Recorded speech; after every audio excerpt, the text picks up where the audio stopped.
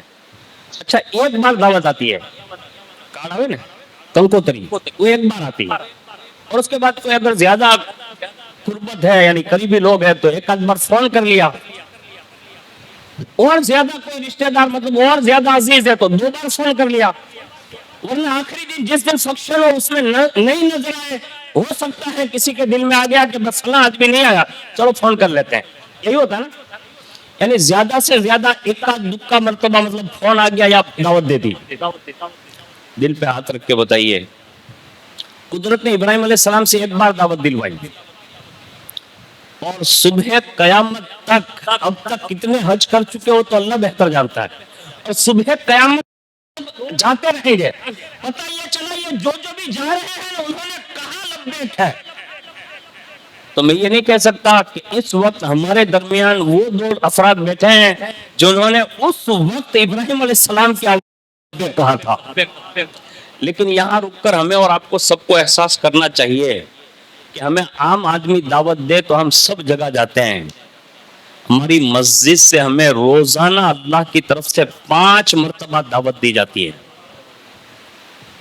یہ شیخ پیپریا کی بات نہیں کر رہا ہوں، پورے جہاں سے آپ آئے ہیں نا، پورے گجرات میں سے ہم سب اپنے آپ کو یہ سمجھتے کہ فلاں کی دعوت ہے، جانا پڑے گا، ہم جاتے ہی ہیں۔ اس میں تھوڑا بہت مطلب بڑا آدمی ہو تو اور زیادہ جاتے ہیں۔ مجھے بتاؤ کائنات میں کوئی اللہ کی ذات سے بھی بڑا ہے؟ نہیں ہے، وہی سب سے بڑا ہے، اور وہی اپنے بندوں کو پیدا کیا ہے، بنایا ہے، وہ انسان کی فطرت کے تقاضے جانتا ہے، اس نے خود ہی اپنے گھر میں بلانے کے لیے دن میں 5 بار اذان رکھی، اور لوگوں کی فطرت کے تقاضوں کے مطابق انہیں یہ کہہ کر دعوت دی، حی علی الصلاۃ، یعنی نام لیا، نماز کا نام لیا، آؤ نماز کی طرف، اور پھر کہلوایا خالی نماز نہیں ہے، حی علی الفلاح یہ بھی کہلوایا، کہ اسی میں تمہاری کامیابی ہے۔ ہم بھول گئے، ہم نے تو صرف یہی سمجھا کہ فلاں پارٹی کو سپورٹ کر دو بچا لیے جائیں گے، فلاں پارٹی کو سپورٹ کر لو بچا لیے جائیں گے۔ کسی کو سپورٹ کرنے سے نہیں بچائے جاؤ گے جب تک کہ اپنے علاقوں کی مسجدوں کو آباد نہ کرو گے، ورنہ جیسے باہر یہ صبح میں کاٹے جا رہے ہیں، مارے جا رہے ہیں، اور باقاعدہ تحس نحس کیا جا رہا ہے، حقیقت میں یہی ہونے والا ہے، اور قدرت یہ فیصلہ اپنی کرتی ہے کہ جب لوگ ناقدری پر اتر آتے ہیں تو اللہ پھر ایسے لوگوں کو ملوث کرتا ہے اور باقاعدہ ایسے لوگوں کے ذریعے خوب کٹائی کرواتا ہے۔ اس لیے اپنے آپ کو جو ہے اس حج کی خوشی کی تقریب میں آئے ہو نا، آج سے یہ طے کر کے جاؤ، جب آپ اتنے دور سے عبدالوہاب بھائی اور خان صاحب کی دعوت پر یہاں تک آ سکتے ہیں تو آپ اپنے گاؤں کی مسجد میں تو بدرجہ اولا جا سکتے ہوں گے نا، آپ جائیے نا، آپ کوشش کیجئے اور آگے سنیے اللہ نے ان لوگوں کو، یعنی جن کو حج کی سعادت ملتی ہے، ان کو اللہ کتنے بڑے مرتبے دیتا ہے۔ حج جو ہے وہ زندگی میں ایک بار فرض ہے، اور اس میں بھی دیکھیے اللہ کے پیارے رسول کا اختیار دیکھیے۔ حضرت ابو ہریرہ فرماتے ہیں کہ حضور نے ایک مرتبہ خطبہ پڑھا، یعنی تقریر کی، اور اسی تقریر کے درمیان فرمایا لوگوں اللہ نے تم پر حج فرض فرمایا ہے، یہ حضور کا مطلب ارشاد ہے، لہذا حج کرو۔ اس میں سے ایک شخص کھڑے ہوئے، عرض کیا یا رسول اللہ کیا ہر سال حج فرض ہے؟ یہ سوال ہے، یعنی دوران تقریر سوال کیا ہر سال حج فرض ہے؟ حضور خاموش ہو گئے۔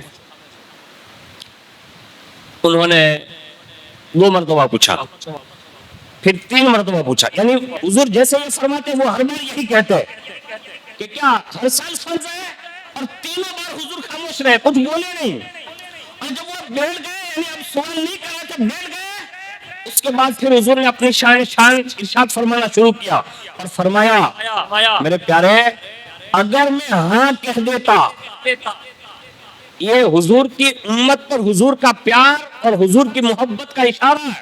حضور نے فرمایا اے میرے پیارے میں تیرے سوال کے جواب میں اگر ہاں کہہ دیتا تو تم پر ہر حج واجب ہو جاتا، یعنی یہ فرض ہو جاتا، یہ اللہ منعقد کر دیتا۔ لیکن سنو ارشاد فرمایا اور یہ تم سے ہو نہیں سکتا، یعنی ہر سال واجب ہوتا تو ہو نہیں سکتا تھا۔ جب تک میں کسی بات کو بیان نہ کروں تم مجھ سے سوال نہ کرو، یعنی حضور جب بیان کر رہے تھے کہ حج کرو، اتنے میں وہ کھڑے ہو گئے، تو حضور نے فرمایا جب تک میں کوئی بات مکمل نہ کر لوں تب تک سوال نہ کرو، اس لیے کہ اگلے لوگ یعنی پہلے کی انبیاء کی امتیں جو ہلاک ہوئی ہیں وہ صرف سوال کی وجہ سے ہوئی ہے، یعنی زیادہ تر لوگ سوال کرتے ہیں، کبھی پیر صاحب سے سوال، کبھی سید صاحب سے سوال، کبھی مولانا صاحب سے سوال، کبھی ادھر کا سوال، کبھی ادھر کا سوال۔ آپ کی جو ضرورت ہے نا اس کا سوال پوچھئے نا، اب ادھر ادھر کے سوال میں مت پڑیے ورنہ آدمی گمراہ ہو جائے گا۔ اور یہ حضور بیان کر رہے ہیں کہ پہلے کی اگلی کی امتیں جو ہلاک ہوئی وہ سوال کے جماعت کی کثرت کی وجہ سے ہوئی، اور پھر فرمایا ایک ہلاکت کا سبب یہ ہے کہ انہوں نے انبیاء کی مخالفت فرمائی، پھر فرمایا لہذا جب میں کسی بات کا حکم دوں تو جہاں تک ایسے اسے کرو، اور جب میں کسی بات سے منع کر دوں تو حضور نے فرمایا اسے چھوڑ دوں۔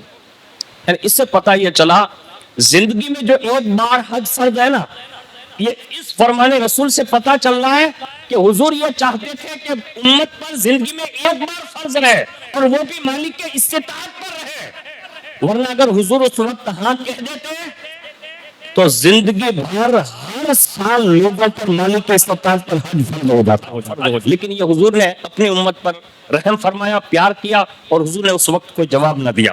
اس سے یہ پتہ چلا کہ حج کے معاملے میں اللہ کے پیارے رسول صلی اللہ علیہ وسلم کا اختیار ہے۔ آگے سنیے حضرت ابو ہریرہ فرماتے ہیں حضور نے فرمایا جس نے حج کیا یعنی حج ادا کیا اور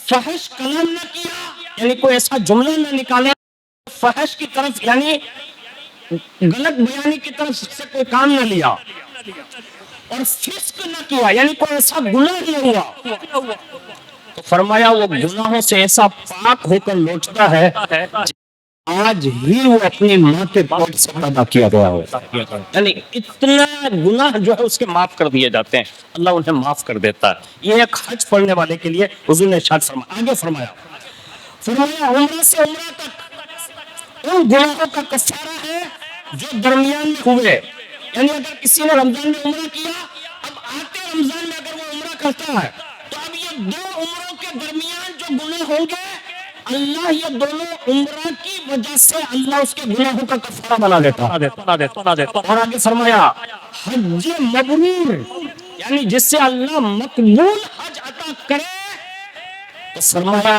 اس کا بدلہ اللہ جنت ہی عطا فرماتا ہے. یعنی یہ اللہ رب العزت نے اس بارگاہوں میں حاضری دینے والوں کے لیے یہ ارشادات رکھے ہیں. اور ظاہر سی بات ہے کہ حج ہوتا کہاں ہے؟ حج کہاں ہوتا ہے؟ مکہ میں ہوتا ہے. یعنی پورے ارکان جو ہے وہ مکہ کی سرزمین پر ہی ہے. یعنی آپ یہ کہہ لیں کہ جیسے طواف ہے تو وہ حرم میں ہے، پھر سعی ہے تو وہ بھی وہ حرم میں ہے، اور اس کے سوا جو طواف جتنے بھی نوافل یا فرض واجب جو بھی ہے وہ سارے حرم میں، اور باقی جو حلق کروانا وہ حرم سے تھوڑا سا باہر ہے. اور اس کے بعد جہاں وہاں جاتے ہیں اپنے صفا، یہ مینا، مزدلفہ، عرفات وغیرہ، وہ تھوڑا سا دور ہے، مطلب گاڑیوں میں سفر ہوتے ہیں یا لوگ پیدل سفر کرتے ہیں. یعنی ہے سارا حج مکے میں. لیکن ان حج کے ان دنوں میں کچھ یادیں اللہ نے اسے چھپا کے رکھی ہے کہ جو صدیوں پہلے وارد ہوئی تھی، قدرت آج بھی یہ چیزیں کروا رہی ہے. کریں وہ تو بڑی شان کا مالک ہے، ہمیں کوئی اعتراض یا کوئی سوال کرنے کی اجازت نہیں، لیکن ہم عالم تصور میں عرض کریں کہ اے مولا آخر یہ یادیں تو نے قائم کیوں رکھی؟ رب کی قدرت جواب دے گی یہ کام ہوتے تمہیں میرے بندے یاد آتے رہیں گے. یعنی یہ حج کے اندر یہ پنہا ہے. حضور صلی اللہ علیہ وسلم کی یاد اسی میں پنہا ہے، حضرت سیدنا ابراہیم علیہ السلام کی یاد اسی میں پنہا ہے، حضرت حاجرہ کی یاد اسی میں پنہا ہے، حضرت اسماعیل کی یاد اسی میں پنہا ہے، حضرت بابا آدم کی یاد اسی میں پنہا ہے، حضرت حوا کی یاد اسی میں پنہا ہے. پتہ یہ چلا یہ سارے کام جو اگلوں نے کیے تھے ان کی یادیں باقی رکھنے کے لیے اللہ نے حج فرض کیا اور یہ بتا دیا حج میری عبادت کا ایک بہانہ ہے، حقیقت میں میرے نیک بندوں کی یادیں قیامت تک باقی رکھنے میں چوٹ ہے. اب ہمیں اور آپ کو ایک بات یہ بھی سمجھ میں آ گئی، قدرت جس کو باقی رکھے وہی باقی رہتا. اس کی ایک مثال دیتا ہوں. خاندان بنو ہاشم بڑا خاندان رہا جس کو ہم سادات کا خاندان کہتے ہیں. کربلا شریف کی جنگ تک، کربلا شریف سے جب خاندان بنو ہاشم کے افراد لوٹ رہے ہیں، خاص کر کے خاندان فاطمیت کے شہزادے، اس میں تنہا حضرت امام زین العابدین ہے، ایک حضرت امام حسن مصنع ہے، اور کسی نے لکھا حضرت امام محمد باقر کا نام بھی، واللہ ورسول عالم. لیکن یہ 3 افراد ہیں لوٹ رہے ہیں. یعنی یہ حسنی حسینی یہ 3 افراد ابھی مرد باقی ہے، بس باقی سب نے اپنے نانا کے دین پر اپنی گردنیں دے دی، سب شہید ہو گئے ہیں. یہ 3 افراد باقی ہے. لیکن یہ جتنے لوگوں نے قربانی دی اور یہ 3 پھول نا، قدرت نے اس 3 پھولوں کو اتنا پروان چڑھایا، اتنا پروان چڑھایا، اتنا پروان چڑھایا، اتنا پروان چڑھایا، اور پھر یہ پھول اتنے مہکے، اتنے مہکے، اتنے مہکے، اتنے مہکے. اسی ایک مہک کا نام شیخ عبد القادر جیلانی ہے، اسی ایک مہک کا نام معین الدین حسن چشتی ہے، اسی ایک مہک کا نام نظام الدین اولیاء ہے، اسی ایک مہک کا نام صابر پیا کلیری ہے، اسی ایک مہک کا نام قطب الدین بختیار کاکی ہے، اسی ایک مہک کا نام مخدوم سنانی ہے، اسی ایک مہک کا نام شاہ برکت اللہ ہے، اور اگر کہوں تو بجا ہوگا اسی ایک مہک کا نام شاہ رزق اللہ ہے، اسی ایک مہک کا نام شاہ گوہر ہے، اسی ایک مہک کا نام شاہ سید شاہ ہے، اسی ایک مہک کا نام سید زاہد میاں ہے، اور اگر یہ کہا جائے تو بجا ہوگا اسی ایک مہک کا نام غلام علی بابا ساون اللہ ہے، اور اسی ایک مہک کا نام خواجہ باپو قادری ہے. اور اس وقت شیخ پیپلیا کی جامع مسجد میں جتنے بھی سادات مہک رہے ہیں یہ اسی کربلا کی مہک کے باقی شدہ پھولوں کی مہک ہے جو اللہ نے ہماری نسلوں تک باقی رکھا ہے.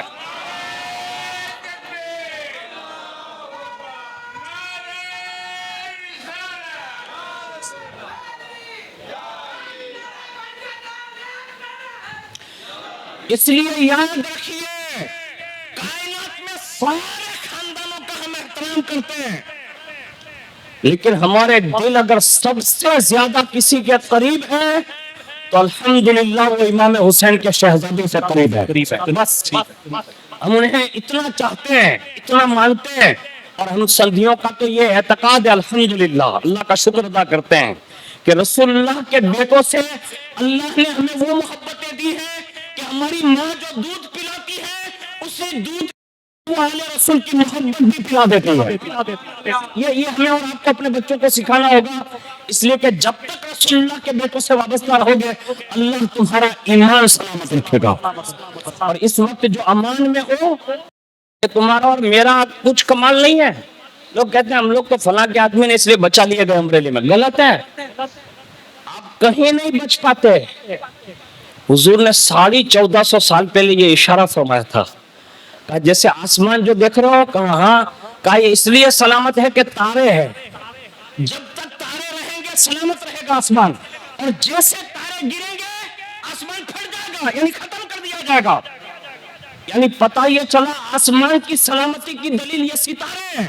اور پھر حضور نے فرمایا میرے امت یہ سن لو، میری امت بھی زمین پر امان میں اس وقت تک رہے گی جب تک زمین پر میرے یہ بیٹے سلامت رہیں گے۔ یعنی یہ سیدوں کا موجود ہونا یہ ہماری امان کی ضمانت رسول اللہ نے دی ہے۔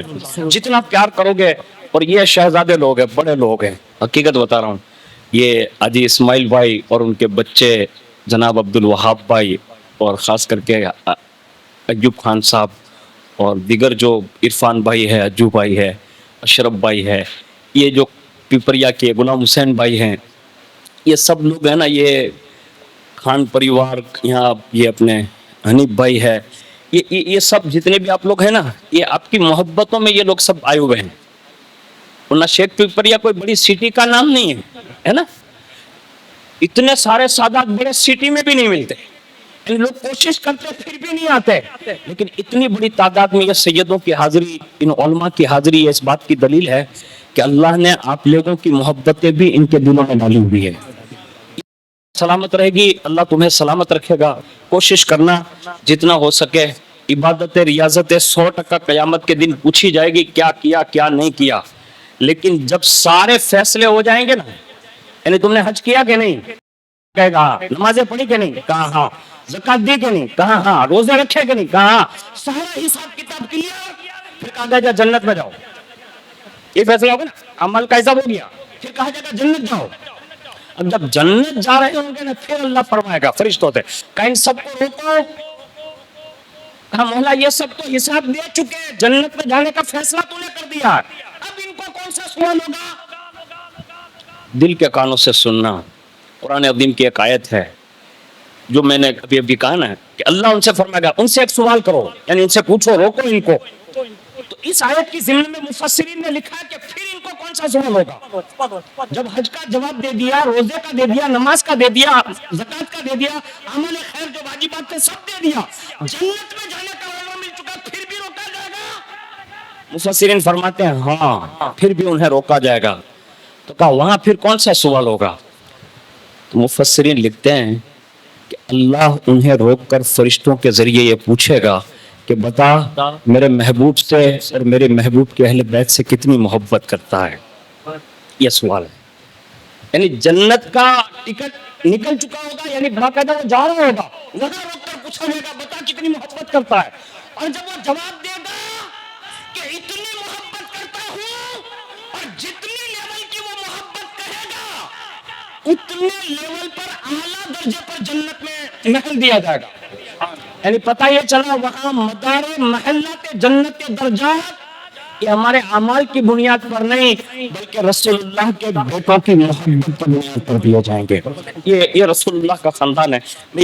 ایک حاجی کی فضیلت یہ ہے، اور خاص کر کے مکہ شریف جو لوگ جاتے ہیں ان کے لیے اللہ نے کتنی بڑی رحمت کے دروازے کھول رکھے ہیں۔ ایک نیکی کرے لاکھ نیکی کے برابر ثواب، لیکن وہاں ڈرنے کا بھی حکم ہے۔ وہاں ڈرنا اس لیے کہ وہاں اگر ایک بھی گناہ سرزد ہو گیا تو اس کے گناہ بھی لاکھ لکھے جاتے ہیں، یعنی وہاں ڈرنے کا بھی حکم ہے، ڈرایا گیا، جلال ہے نا قدرت کا، تو وہاں یہ انعام ضرور ہے کہ لاکھ نیکیاں ملتی ہے۔ خاص کر کے حاجی صاحبان جو جا رہے ہیں یا جن کو بھی سعادت کبھی ملے تو وہاں ایک کام زیادہ کرنا چاہیے بڑی کثرت کے ساتھ، عموماً لوگ کرتے بھی ہیں لیکن بڑی کثرت کے ساتھ اس کو کرنا چاہیے، اور وہ یہ ہے کہ کثرت کے ساتھ عمرہ کریں، اس میں یاد رکھیں، اور خاص کر کے طواف کثرت کے ساتھ کریں، اس لیے کہ وہاں ہر وقت اللہ کی رحمتوں کا نزول ہوتا ہے. لوگ کبھی بازاروں میں، کبھی فلاں جگہ، اس میں ٹائم برباد نہ کریں. جتنا وقت ملے حرم میں چلے جائیں. وہاں کا تو ایک لمحہ بھی زندگی کے لیے بہت بڑا انعام ہوتا ہے. تو اس لیے یہ خاص مکہ شریف میں دھیان رکھیں.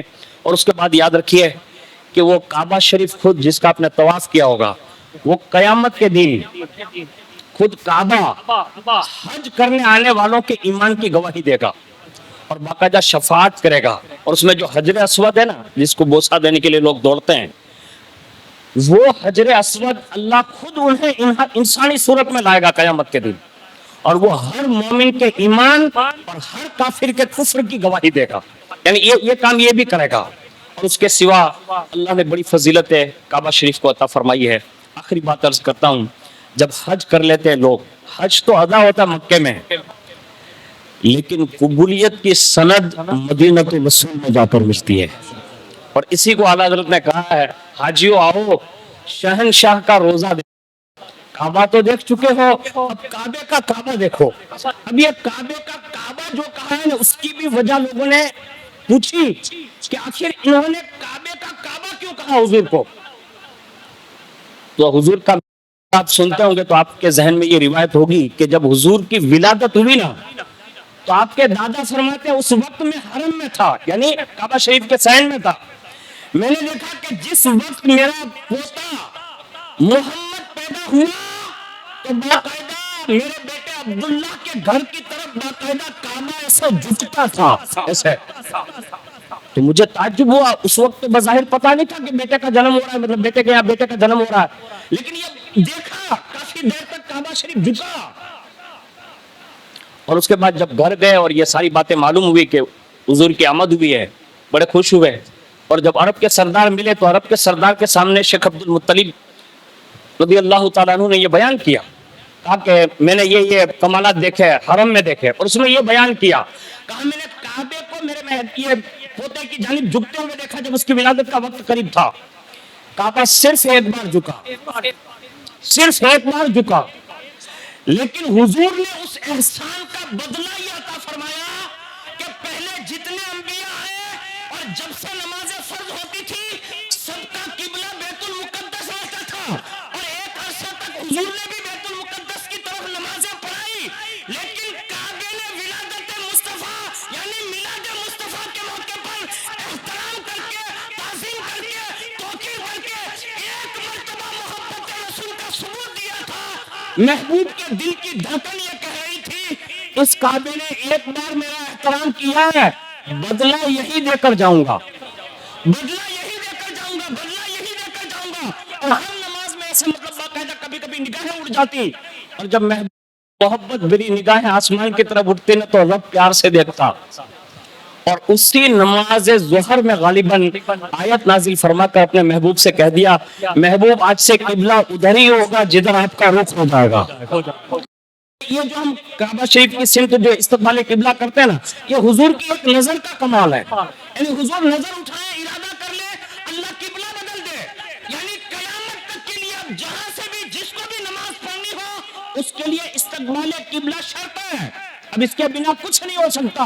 پتہ یہ چلا کعبہ ایک بار کھڑا ہو جائے، یعنی یہ تعظیم کرے، جھک جائے، تو حضور نے قیامت تک کے لیے سب کے چہروں کو اس کی طرف مبذول کر دیا. اور باقاعدہ سجدے میں جاتے ہوئے ہم عبادت کی کرتے ہیں، لیکن ہمارا سارا وجود استقبال قبلہ کر رہا ہوتا ہے بلا تشبیہ اور تمثیل کے. جب بھی حضور سے، حضور کے اہل بیت سے اور حضور سے منسلک ہر چیز کی جنہوں نے بھی تعظیمیں کی ہے، حضور نے ایسے ہی علامات عطا فرمائے. تو یہاں سے مجھے یہ ثابت کرنا تھا کہ جب کعبہ بھی یہ مانتا ہے حضور کی آمد پر اور میلاد پر کہ میرا بھی اگر کوئی کعبہ ہے تو وہ محمد رسول اللہ کے ساتھ ہے.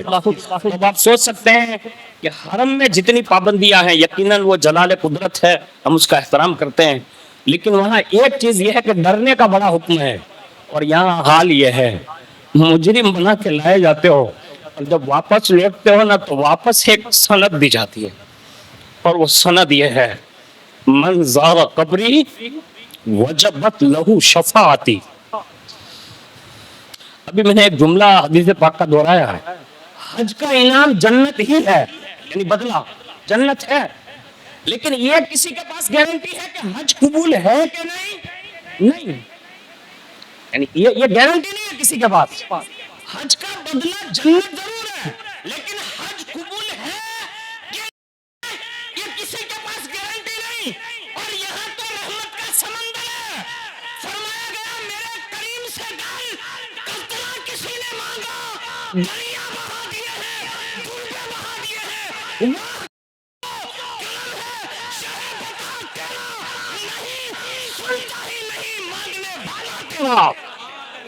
یعنی یہاں حال یہ ہے، ایک بار آ گئے ہو، روزہ دیکھ لیے ہو، میری شفاعت واجب. اب یہ واجب میں کتنا بڑا اندر راز ہے آپ کو پتا ہے؟ کیا سمجھے آپ؟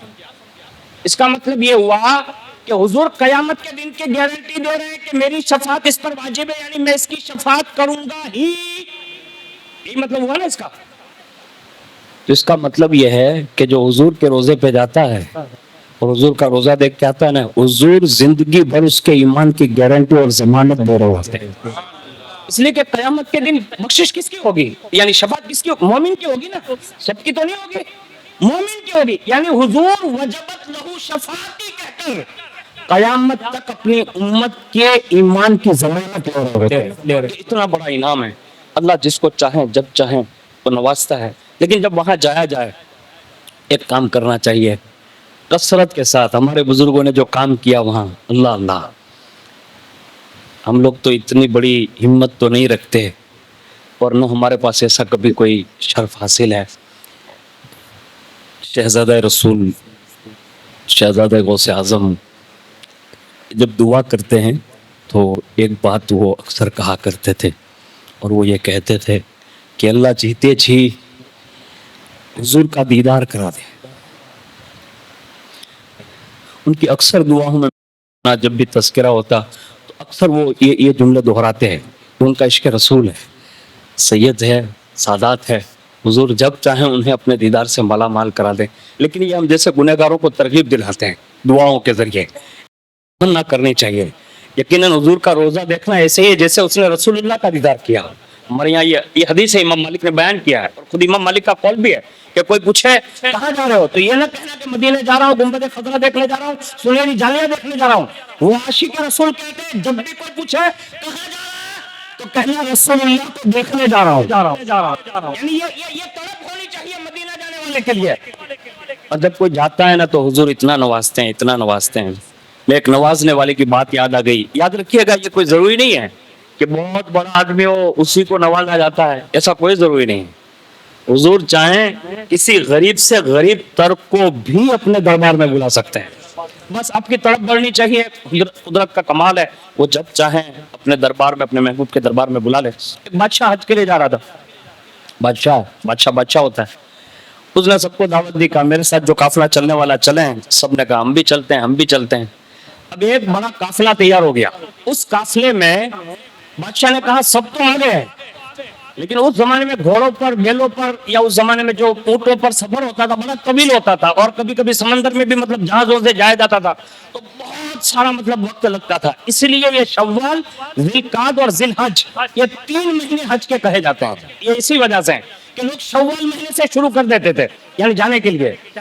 تو اس زمانے میں بادشاہ نے کہا راستہ بڑا طویل ہے، اور جب تک کوئی بات چیت کے دوران وہ ہنسانے والا مختصر انداز میں، یعنی اپنی بھاشا میں یوں کہیں کہ وہ مذاق مستی کرنے والا جب تک کوئی سامنے نہیں ہوگا تو وہ راستہ کٹے گا نہیں. ایسے لوگ دوست ہوتے ہیں نا آپس میں ایک دوسرے سے بات کرتے ہوئے سفر طے ہو جاتا ہے. تو کہا کسی ایسے بندے کو لے لیں. اب جب ایسے بندے کی بات ہوئی تو کہا کہاں جانا ہے؟ اپنی سلطنت میں جو فلاں بندہ ہے اسی کو لے لیتے ہیں. اس سے ملاقات بادشاہ کا آدمی کرنے گیا، کہا بادشاہ بلا رہے ہیں. کہا چلو. حاضر ہوا. کہا چلے گا حج کے لیے؟ تو وہ بیچارہ مذاق مستی کرانے والا آدمی ہنسانے والا بادشاہ کو، بادشاہ میرے جیسے غریب سے آپ مذاق کرتے ہیں؟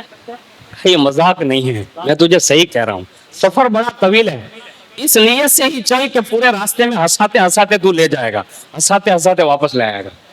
اب وہ بیچارے کی تو غریب کی تو مہر حج ہو گئی. کہا کچھ بھی تھا تو نہیں، جانے کا تو وہ نہیں تھا، لیکن جب قدرت نے انتظام کر دیا ہے تو بادشاہ کے ساتھ چلتے ہیں. وہ یہ بہانہ بنا. اب یہ لے گیا بیچارہ ہنساتے ہیں، اور حج ادا کیا. حج کے ارکان کے بعد جب مدینہ شریف میں مطلب حاضری ہوئی, روزانہ لوگ حاضری دیتے آتے جاتے, اور اس کے بعد جب آخری دن تھا نا تو سب بادشاہ, اس کے وزیر, عمرہ, سارے لوگ مطلب زیارت کر کے حضور کا آخری دیدار کر کے ایسے نکلے. اور جیسے باہر مطلب مدینہ شریف کے اس میں پہنچے نا, تو یہ جو ساتھ میں تھا نا بندہ جس کو لیا تھا ہنسانے کے لیے, اس کی مذاق سوچی بادشاہ کو. دیکھیے کبھی کبھی مذاق بھی بندے کو کہاں سے کہاں پہنچا دیتی ہے. بس اسی وقت وہ بادشاہ نے مطلب ایک پرزہ نکالا, یعنی کاغذ کا ٹکڑا, ذرا تمسخر کے یعنی ہنسی مذاق کے لیے, کہا آپ نے حج کیا؟ وہ مذاق والے آدمی سے پوچھا, کہا ہاں. کہا اچھا. کہا رسول اللہ کی بارگاہ میں حج کے بارے میں مطلب بات چیت ہوئی, یعنی سلام عرض کر کے عرض کیا کہ حضور حج کرنے آیا تھا, آپ کی بارگاہ میں آپ قبول فرما لیں.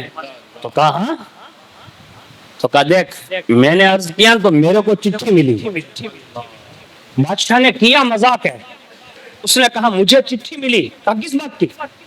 کہا حضور نے بخشش اور مغفرت کی سند دی ہوئی ہے, یعنی مجھے یہ قبولیت کی سند ہے یہ حج کی, اور اس میں بخشش ہے. تو کہا ایسا ہوتا ہے یہاں؟ کہا تو نے یہ مانگا. اب وہ بیچارہ بھولا بھالا آدمی میرے تمہارے جیسا, اس کو کیا پتا کہ یہاں یوں ہوتا ہوگا. اب وہ بیچارہ سیریس سمجھ لیا, بادشاہ کر رہا تھا مذاق. اس نے کہا بادشاہ تھوڑی دیر کے لیے قافلہ روک دے, ابھی آیا. بادشاہ نے آیا, وہ دوڑا ہوا مدینہ رسول واپس پہنچا, اور در رسول کے سامنے جا کر اس نے اپنی باہیں ڈال دی, اور پھر اپنی زبان میں یوں کہتا ہوگا جس کو امام عشق و محبت نے کہا ہے, بے ہنر و بے تمیز کس کو ہوئے ہیں عزیز, ایک تمہارے سوا تم پہ کرو درود, کیوں کہو بے قصوں میں, کیوں کہو بے بسوں میں, تم ہو میں تم پر فدا, تم پہ کرو درود. اور اس نے کہا ہوگا یا رسول اللہ خلق کے حاکم ہو تم, رزق کے قاسم ہو تم, جو ملا تم سے ملا, تم پہ کرو درود. اس نے کہا ہوگا یا رسول اللہ گرچہ ہے بے حد قصور, تم ہو عفو غفور, بخش دو جرم و خطا, تم پہ کرو درود. اس نے کہا ہوگا یا رسول اللہ تم ہو جواد و کریم, تم ہو رؤوف و رحیم, بھیک ہو داتا عطا, تم پہ کرو درود. اس نے کہا ہوگا آنکھ عطا کیجئے, اس میں ضیا دیجئے, کلمہ قریب آ گیا, تم پہ کرو درود. اس نے کہا ہوگا ہم نے خطا میں نہ کی, تم نے عطا میں نہ کی, کوئی کمی سرورا, تم پہ کرو درود. اس نے کہا ہوگا یا رسول اللہ اپنے خطاوار کو اپنے ہی دامن میں لو, کون کرے یہ بھلا, تم پہ کرو درود. جب اس نے اپنی داستان سنائی, اور داستان سنانے کے عرض کیا ایک جملہ جو تاریخ میں لکھا ہوا ہے, اس نے کہا یا رسول اللہ کیا یہاں بھی بادشاہ اور امیر اور غریب دیکھا جاتا ہے؟ بس اس غریب کے آہ بھرے اس نے حضور کو کتنا پیار پر مبذول کر دیا ہوگا. حضور تو جانتے ہی تھے کہ یہ بیچارہ مذاق کا مطلب اس میں آیا ہوا ہے. دیکھو حضور کو پیار کتنا آتا ہے. جیسے اس نے یہ جملہ دوہرایا ہے نا, اندر سے باقاعدہ جالی مبارک میں سے باقاعدہ دستے انور باہر آئے. حضور نے اپنا دستے انور باہر نکالا, آپ اسے پکڑاتے ہوئے کہا لے جا, یہ تیری بخشش کی سنت ہے. اسے ملی, وہ لے کے واپس پڑ, اور جیسے بادشاہ کے سامنے گیا اور اس نے کہا بادشاہ مبارک ہو. کس بات کی؟ کہا رسول اللہ نے مجھے بخشش کی چٹھی عطا فرمائی. اس نے دیکھا نا تو اس نے اپنا جو تاج پہنا تھا نا بادشاہ نے, اس نے وہ اتارا, اور اتار کے قدموں میں رکھا, اور قدموں میں رکھنے کے بعد کہتا ہے آج سے تو غلام نہیں, آج سے تو ہی آقا ہے, آج سے تو ہی بادشاہ ہے, میں غلام ہوں. اس نے کہا مذاق کرنے کا, مذاق نہیں کرتا, میں تو سمجھتا تھا میں بادشاہ ہوں اس لیے مقبول رہوں گا, لیکن آج پتا چلا یہاں بادشاہ اور غریب کا فرق نہیں دیکھا جاتا. جب دل تڑپتا ہے, دل ٹوٹتا ہے, اس دل کو ٹھنڈک دینے کے لیے مصطفیٰ کریم حاضر ہوتے ہیں, اور اپنے ہاتھوں سے بخشش کی, مغفرت کی, شفاعت کی چٹھیاں دے کر انہیں مالا مال فرماتے ہیں.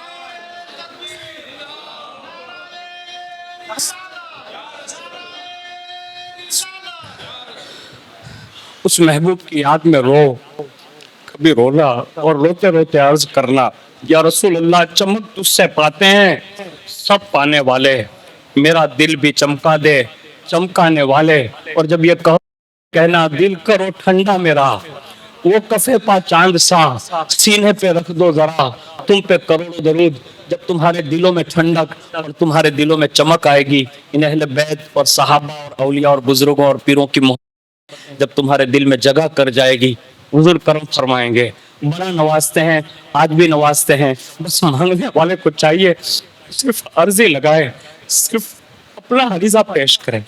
حضور ہماری ہزاروں کروڑوں ماؤں سے بھی زیادہ حضور اپنی امت سے پیار کرتے ہیں، ہم سب کو چاہیے حضور کے گون گائیں، نعتیں پڑھیں، درود پڑھیں، سلام پڑھیں۔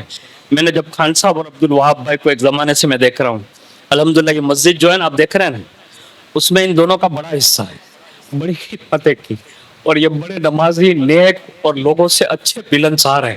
ان کی خدمتوں کو اللہ اس کے رسول نے قبول فرمایا اور آج انہیں اپنے دربار کی حاضری کا عزم کرنے کا موقع عطا فرمایا۔ ہم سب کو بھی دعا کرنی چاہیے، اللہ تعالی ہمیں آپ کو سب کو زندگی میں بار بار حج و عمرہ کی سعادت عطا فرمائیں۔ اب دعا کرتے ہیں کہ اللہ رب العزت یہاں جتنے بھی سادات کرام حاضر ہیں، اللہ حضور کے اہل بیت کے صدقے میں ہماری حاضری کو قبول فرمائیں، بالخصوص جنہوں نے عزم حج و عمرہ فرمایا ہے، اللہ ان کے حج و عمرہ کو قبول فرمائیں، ان کے سفر کو آسان فرمائیں، ان کے ارکان کو قبول فرمائیں، بالخصوص ہمارے اور آپ کے سب کے غمخوار حضور سیدی سرکار سید محمد ظہیر الدین باپو قادری کو اللہ شفا کاملہ اور عاجلہ عطا فرمائے، اللہ انہیں شفا کاملہ اور عاجلہ عطا فرمائے، اللہ انہیں شفا کاملہ اور عاجلہ عطا فرمائیں، ان کا سایہ تا دیر ہماری نسلوں پر قائم اور دائم فرمائیں۔ جتنے بھی سادات حاضر ہیں اللہ سب کے علم و عمل عمر میں بے شمار برکت عطا فرمائیں۔ اور ساور کنڈلا کے ایک بھائی، کیا نام ہے ان کا؟ رفیق بھائی، وہ ہاسپٹل میں ایڈمٹ ہے، اللہ رب العزت انہیں بھی شفا کاملہ اور عاجلہ عطا فرمائیں۔ اور ہمارے لاٹھی کے امام صاحب سید محمد محسن باپو، ان کی بہن کا ایکسیڈنٹ ہوا تھا، انہیں چھوٹا سا ہیمریج آیا ہے، دعا کرتے کہ اللہ سرکار امام زین العابدین کے صدقے میں انہیں بھی مکمل شفا عطا فرمائیں۔ ہمارے جتنے مرحومین دنیا سے گئے اللہ سب کی مغفرت فرمائیں۔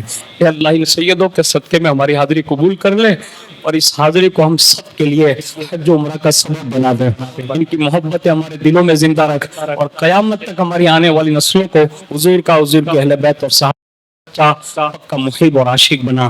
کہ اللہ حضور وصف پاک کے صدقے میں، ان کے اہل بیت کے صدقے میں، ان کے والدین کے صدقے میں ہماری دعاؤں کو قبول فرما، آمین برحمتک یا ارحم الراحمین۔ السلام علیکم ورحمۃ اللہ وبرکاتہ۔